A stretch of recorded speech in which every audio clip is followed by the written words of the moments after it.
Pinetree, I want to show you something. These words had been echoing through Dipper's mind like a broken record on repeat. After the whole Grimoblin attack, Dipper and Bill seemed to have found themselves in a very awkward situation, making their daily interactions uncomfortable. This had been going on for about a week now, and it seemed to have made the pair go a little crazy. Dipper couldn't get Bill's kiss out of his head. The image of it, the feeling of it, the mystery behind it. Why did he do it? Was it a game? A joke? Does he even know what's happening to me? All of these questions crowded Dipper's mind, causing many sleepless nights and excessive pen chewing. Heck, he went through 10 pens just in 1 week. Mabel tried asking her brother to see what was going on, but Dipper would either change the subject or just flat out ignore it. Dipper became puzzled, distant, frustrated, and uneasy, which was starting to worry Mabel, and even Bill. However, Bill was also facing problems of his own. He couldn't seem to figure out why he wanted more of that human thing, and only from Dipper.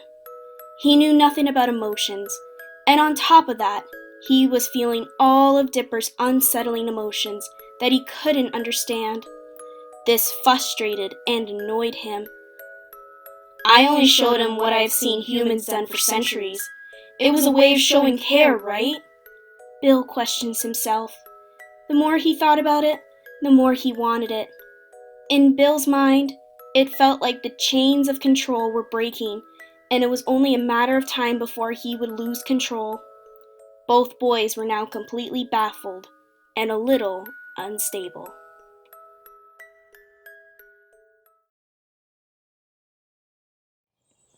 The sun slowly started to rise beyond the horizon, signaling the start of another day. Dipper is awakened by the sound of his sister's snores.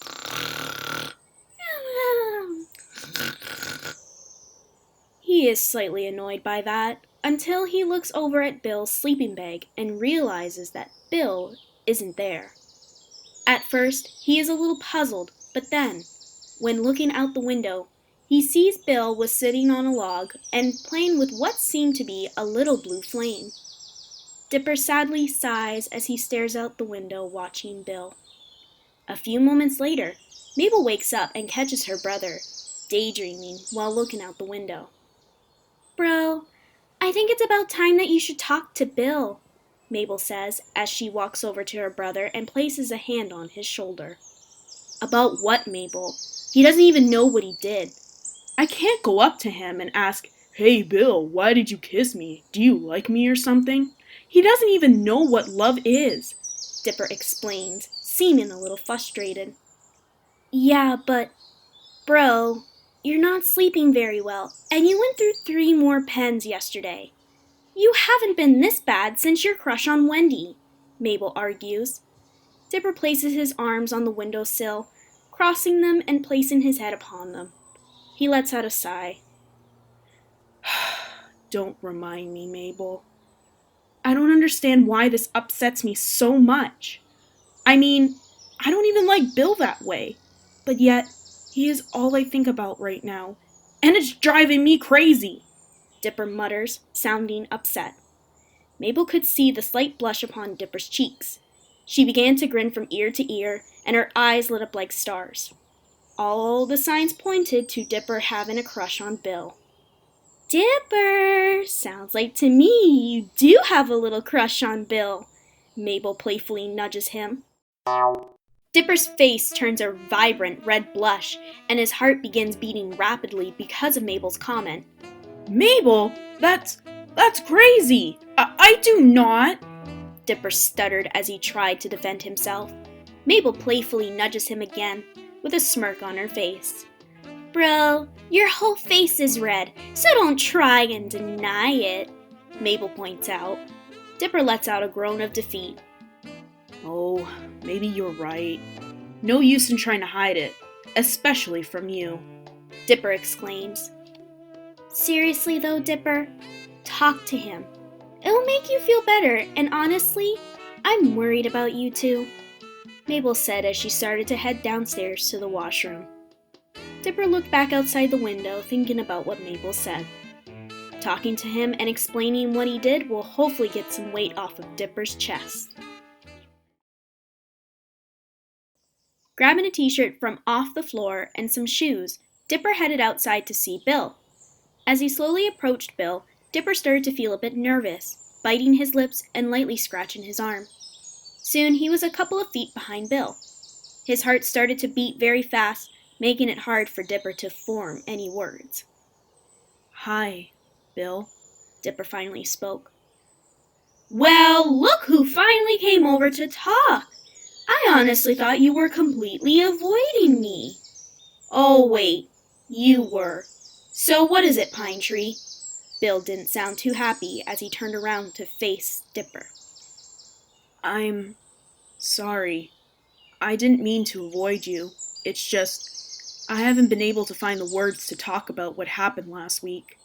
Dipper was referring to the kiss event. Bill raised an eyebrow and began to listen to what Dipper wanted to say. "I'm listening," Bill said. Dipper took a deep breath and started to talk. "First, I never got to thank you for saving my life. I think that was very brave of you to jump in and fight that monster, in spite of having very little powers," Dipper says graciously. "Thanks, but I mean, you are my master, so I kinda have to protect you, or else we would have both been dead," Bill explains nonchalantly. Dipper looked down, suddenly realizing that that is the sad truth. With the spell, Bill had no choice but to save him. So if there was no spell, would Bill would have left Dipper to die? The thought of it made Dipper feel a little angry and sad inside. "Right. The second thing I wanted to address is what you did after the attack. Why did you do it?" Dipper questioned, looking at him with a slight glare.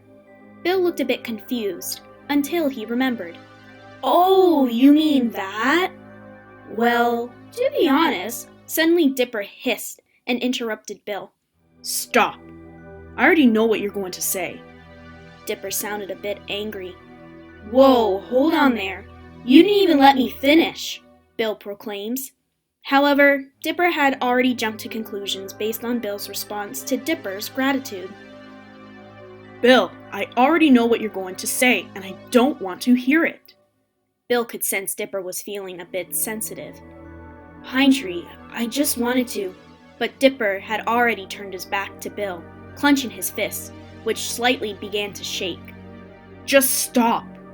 You don't even know what it is. So I will tell you. It's called a kiss, Bill." Dipper stammers at him. Bill's eyes widen a bit, now knowing the name and perhaps of his action. "A kiss? Pinetree, I only did that because you actually scared me when you jumped off the cliff. The kiss was showing you that I care and was pleased that you didn't die," Bill explains himself. "In a way, a kiss can be used for that reason. But when you do it on the lips, it indicates something more serious," Dipper explains. Bill was silent for a moment, wondering if he might have done something to hurt Dipper. Suddenly, he started to feel his stomach drop. Thinking that he hurt Dipper made him feel guilty inside. "Pinetree." Bill was reaching over to touch Dipper's shoulder when suddenly Stan yelled out from the kitchen window, "Kids, breakfast is ready!" This stopped Bill in his tracks, and the boys escaped from their awkward conversation. "Come on, Bill. Let's grab something to eat."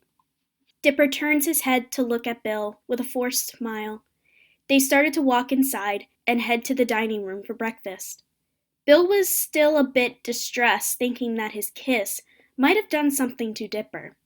He feared that they were now drifting apart rather than coming closer together. In the afternoon, Wendy dropped by to give the twins each an invitation to her party, happening later that evening. Mabel had to decline as she already had made plans with her girlfriends. Dipper didn't hesitate to accept Wendy's invite. He eagerly told her that he would come. Dipper thought this would be a nice way to release some stress he had been feeling all week. However, Bill felt much differently about this party. It seemed to put him more on edge. Bill had a bad feeling about the party, especially with Wendy being there. Of course, he couldn't explain the reason behind these emotions. There was only one emotion that he did know a lot about, and that was anger. Dipper was getting ready in the bathroom when Bill walked past and noticed how nice Dipper looked. It made him feel weird inside, but in a good way. "Hey, Pinetree, going to Red's party, I see," Bill said as he approached the door of the bathroom. Dipper paused from what he was doing to answer. "Yeah, I'm so excited," Dipper smiles with delight. It actually made Bill a little happy to see Dipper smile like that, although he wishes that he was the cause of the glowing smile on Dipper's face. "Glad to know. Listen, could I talk to you about something?" Bill questions. Dipper becomes curious as to what Bill wanted to ask. He puts down his brush and turns to look at Bill, giving him his full attention. "Sure, what is it?" Dipper wondered. Bill sighed and began to talk about what was on his mind. "I think going to this party is a bad idea," Bill confesses. Dipper's curiosity fades and turns into confusion. "But why?" Dipper questions. "I can't explain it, but I just have a bad feeling that something is going to happen to you tonight," Bill explains. Dipper wasn't too happy to hear that. He was really looking forward to this party. "Well, did you see me getting hurt? Is there going to be an attack? Will the shack be in danger while I'm gone?" Dipper questions him frantically, sounding a bit irritated. However, Bill doesn't back down. "No, I just have a feeling is all. I don't have enough power to look into the future yet," Bill says. This only angered Dipper more. "If that's the case, then I will be fine. I am going to this party," Dipper proclaims, which made Bill upset that Dipper wasn't listening. "But Pinetree, you need to listen and understand me. I can't explain these feelings, but all I know is that something is going to happen at that party. Something that will harm us both," Bill explains, defending his feelings. "Bill, I've had enough stress dealing with the whole event from last week. I need to be away from you for a little while. Is that too much to ask?" Dipper yells at him. Bill turns silent, finally accepting his defeat. He takes a deep breath and turns his back to Dipper. "Fine then. Just give the command before you leave. I will be upstairs still looking into how to break this bonding spell," Bill mutters as he starts to make his way up the stairs and into the attic. Once Dipper collects himself, he starts to think that maybe he was a little harsh on Bill. But at the same time, he needs Bill to understand that he needs some space. It was hard to believe that Dipper was falling for a demon, and that demon was Bill. It truly troubled him. Once Dipper finished getting ready, he headed to the attic where he saw Bill reading near the stained glass window. Taking a deep breath, Dipper walked over to him, trying to be as serious as he could, but deep down, he was feeling upset. Bill looked over at Dipper as he walked towards him. Once they were a couple feet away from each other, they looked at one another. "Well, give the command already. I got a lot of reading to do," Bill said in a bitter tone. "Bill Cipher, I command you to remain in the shack until I return."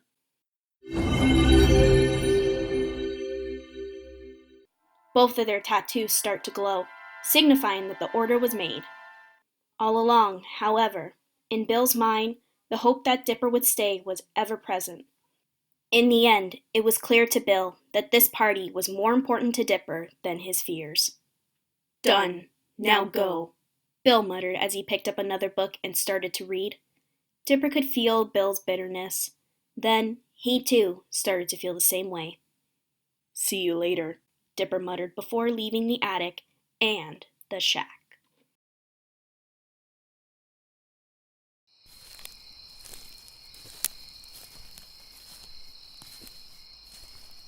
As he made his way out the door, he took one last look up at Bill, sitting in the stained glass window. In that moment, he sees that the demon is holding the book closely to his face and is hugging his knees to hide himself away. Dipper begins to struggle with his choice. Maybe Bill needs him more right now than Wendy. Just as he takes a step back towards the shack, the sound of a car horn beeps, and there is Wendy, driving up in a red Chevy. "Hey man, ready to come and join the party?" Wendy shouts pretty loudly while poking her head out the car window. Suddenly, as his eyes met Wendy's, Dipper's feeling of dread fades away. Heck yeah! Dipper's mood lightened up as he hopped into the car with Wendy. They drive back to her place, which was full of chaos. Everyone is drinking, party music was blasting, games were going on outside, and Thompson was getting ice shoved down his pants. Dipper couldn't believe that he was actually at a real grown-up party, and couldn't wait to get inside. As he enters the house, he is greeted by Nate, who offers him a drink. Hey dude, care to start off with a drink? Sure man, but no alcohol. My grunkles will kill me, Dipper warned him. Get one for me too, please. Add vodka to mine, Wendy requested. Alright, coming up, Nate says, making his way to the drink table. As he poured the drinks, one of his friends drew his attention away for a second, accidentally causing him to pour some vodka into Dipper's drink. Not realizing this, he serves the drinks to Dipper and Wendy. Cheers! Wendy shouts as she starts to chug down her drink. Dipper followed along and noticed the drink tasted a little funny. It didn't seem to bother him, so he just continued drinking it. He danced with some friends, played some games outside, and chatted with some people on the couch. Since it was getting close to midnight, Dipper felt like it was a good time to start heading home. Unfortunately, that wasn't going to happen. One of Wendy's friends told Dipper that Wendy was feeling sick and she wanted to see him. Wanting to make sure his friend was okay before he left, he decided to help Wendy up to her room. Once they reached her room, Dipper helped her to bed and placed her covers over her body. Just as Dipper turned away from her, Wendy lashed out and grabbed Dipper's arm. Dipper, don't go. Please, stay with me, she begged, sounding very drunk. Dipper was surprised to hear her say that, but at the same time, he knew she was just crazy drunk. Ha ha ha, very funny, Wendy. You need to rest, and I do as well, Dipper calmly explains to her. I'm heading home now. Good night. However, Wendy didn't want to let go. Why not rest here? My bed is big enough for the both of us, she mutters, beginning to sound a bit flirty. Dipper was a little thrown off by this, but he remembered that it was only the alcohol talking. Wendy, as much as I would like to, I can't! Dipper was quickly interrupted by Wendy forcefully pulling him onto the bed. He froze as he watched Wendy climb on top of him. Her face was bright red, her breathing was heavy, and she had a certain look in her eyes. Dipper's heart was racing fast. He was clueless about what he should do. The only thing he knew is that, oddly enough, he didn't want this. Dipper, I don't want you to leave because I want to show you how much you mean to me, Wendy said in a flirtatious tone. She cups Dipper's face in her hands and places a kiss upon his lips. Dipper is shocked, not only because Wendy was kissing him, but because he didn't want her kiss. It felt empty and void of any pleasure. He wanted to push her off, but Dipper's body felt loose and weak. Wendy, please, Dipper was cut off by Wendy. Shh. I want you, Dipper. Please, let me have you, Wendy smirked as she kissed him once again. Dipper was for sure in trouble now. Meanwhile, back at the shack, Bill was still sitting by the stained glass window. Then Mabel arrived to bring Bill a snack. Hey, Bill, I thought you might be hungry, so I brought you some cheese and crackers. Mabel walked over, placing the plate on the cushion. Bill looks at her with a smile. Thank you, Shooting Star. Any luck? Mabel asks him. Bill closes the book and turns to face her. No. Sadly, this spell is super old, so it may be in a rare book somewhere. Sadly, I think that this may take a while. Heck, me and Pinetree may be bonded together for a couple of years from the looks of things, Bill explains to her. Well, on the bright side, this will give you guys more of a chance to get to know one another. I also hope you guys figure out everything that has been bothering the two of you. But I'm pretty sure you guys will make up soon, Mabel said, sounding very optimistic. She could tell Bill was feeling upset about the whole situation as well. Thanks, Shooting Star. I hope so too. Feeling his emotions puts such a strain on me. I feel all down inside, and I have this urge to try and help him, even though I might be the one who is the cause of his distress. Bill confides while looking down. Mabel gives him a little pat on the back. I'm sure everything was a big misunderstanding and you two will come up with a resolution. Anyway, I'm heading to bed now. I will see you tomorrow morning. Mabel yawns, and then she walks towards the door. Good night, Shooting Star, Bill says as she leaves and shuts the door. Bill lays back on the wall and picks up the plate to eat the snack.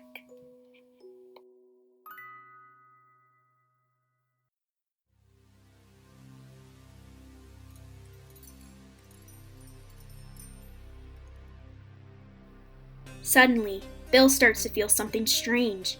His chest was heavy, his face was hot, and everything started to feel euphoric.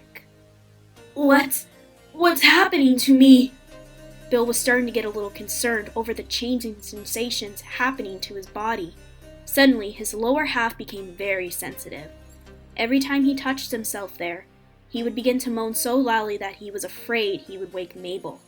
So he covered his mouth in hopes of keeping himself quiet. Finally, Bill decided to get to the bottom of the strange feeling. He used his powers to reach out to Dipper to discover what emotional experience on Dipper's end was causing these feelings. Looking through Dipper's eyes, Bill could see Wendy on top of his hips. Dipper's shirt was off and his arms were pinned down. What Bill was slowly realizing was that he was witnessing Dipper and Wendy together. Oh, Dipper, Wendy moaned. Bill was stunned by the sight and quickly released his sightseeing spell. Suddenly, tears started to fall down from Bill's eyes, and they wouldn't stop. All Bill could feel was emotional pain and sadness. The sensation of pleasure then stopped. Bill hugged his knees again, hiding his face and soaking his knees in his tears. This pain, it is not fun at all. Bill muttered as he sobbed. Seeing Dipper with Wendy in that kind of manner helped Bill to realize that he may actually care for Dipper more than he thought.